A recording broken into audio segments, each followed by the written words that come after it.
NBA 2K14 and NBA Live 14 have been out for a couple of months, giving gamers enough time to truly assess the strengths and weaknesses of both titles. When both games were released, it was safe to assume that 2K14 was almost perfect and Live was a train wreck. But things like VC, glitches, inaccessible modes, and title updates have changed the landscape since then, resulting in a slightly different experience for both titles. Although these changes make the comparison between 2K14 and Live 14 closer than it was at launch, one title still reigns supreme.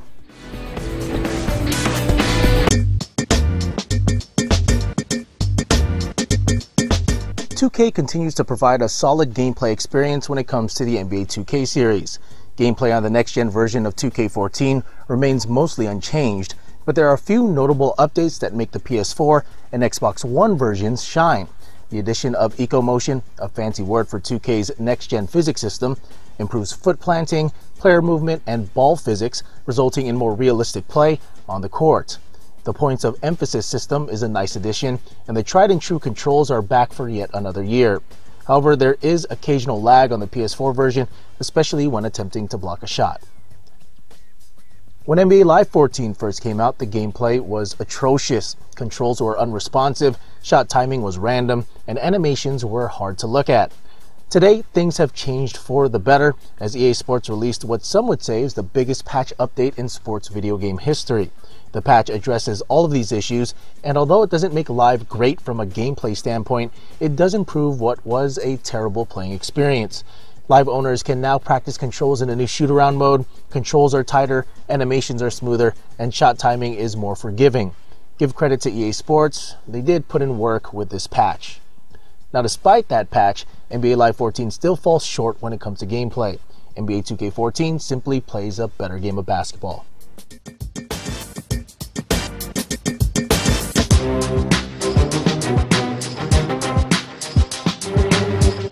NBA 2K14 is presented in a way where at first glance you could mistake it for being an actual broadcast. Commentary, although very similar to last year's game, is on point, and the addition of real-life voices being used during halftime and post-game interviews is just top-notch. Various cutscenes add to the presentation, but the 2K series would benefit from using a network package to solidify its presentation, whether it's TNT or somebody else. EA Sports has the benefit of having exclusive rights to use the ESPN license in its games, and they decided to use it in NBA Live 14, and it shows.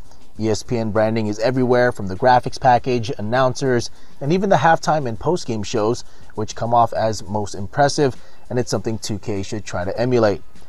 However, everything else from a presentation standpoint is bland.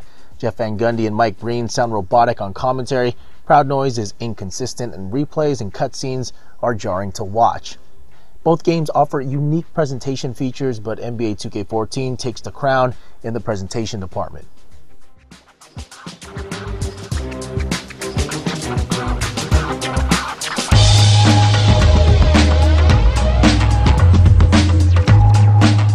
No other video game displays the graphical achievements of next gen like NBA 2K14.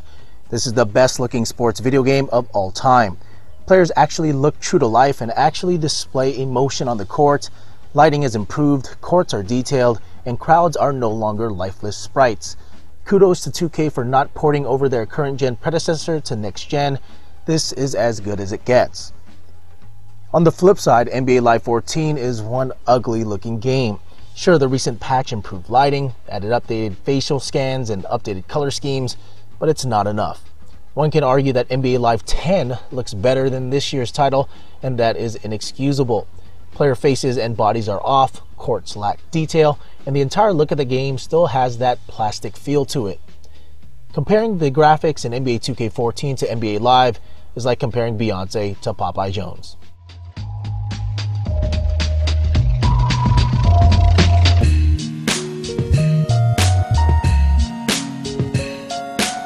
This is where NBA 2K14 underachieves.